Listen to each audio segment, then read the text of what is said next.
Hail and greetings all, Ragnarok Prepper here. And today I wanted to talk about a little bit behind the science of winter survival. There are 5 processes through which the body loses heat.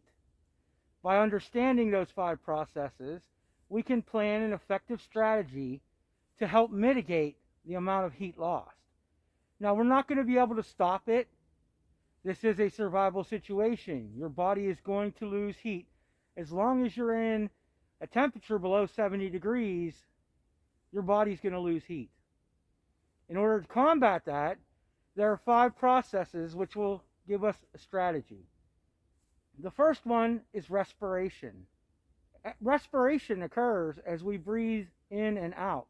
As we breathe in, our body has to warm the air so that it doesn't shock the lungs as we breathe it in. Through that process, as you can imagine, we lose a considerable amount of heat.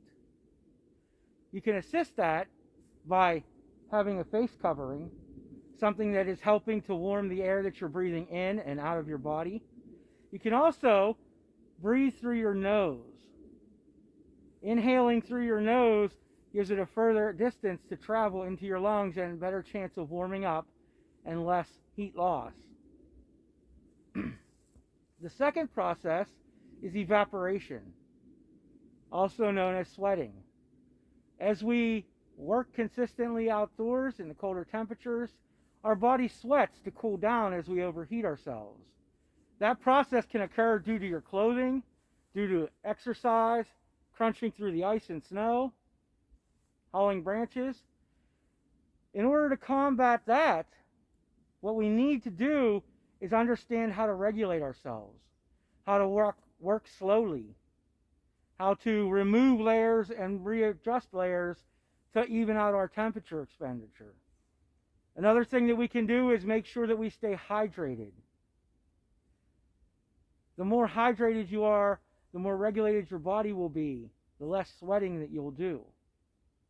And that's the problem when we sweat. As the water evaporates from our skin, it pulls the heat away from our body as well.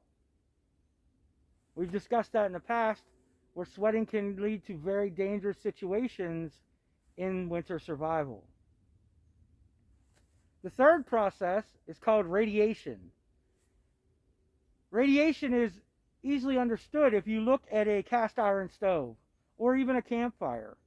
As you are producing that heat is radiating outwards from the source of the fire. Your body is the same way.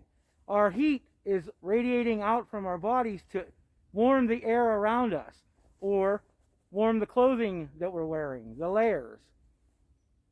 In order to protect against the loss from radiation, we have to understand how to properly wear our clothing for winter survival. We have to understand that we need a base layer, an inner layer, an outer layer, and a shell layer. By understanding how the heat radiates from your body, you'll be able to stop that by wearing appropriate clothing. The fourth method or process is called convection. Convection is where air or water passes over the skin. In doing so, it draws the heat from the skin out into the atmosphere or the surrounding area. This can be a very dangerous situation, especially in water. Water, wet, winter, snow, chill, that doesn't mix, and it's not a good mix for survival. If you think about the summer when you're overheated, you submerge yourself in the pool or the river, take a swim to cool down. That process could be deadly in the winter. The fifth process is called conduction. And that is when our bodies are touching a cold surface, our body tries to accelerate the warm that surface. This is best example is when you're laying on the ground camping and you're trying to sleep. The heat is being pulled from your body into the ground to try and equal out that temperature. How do we combat that?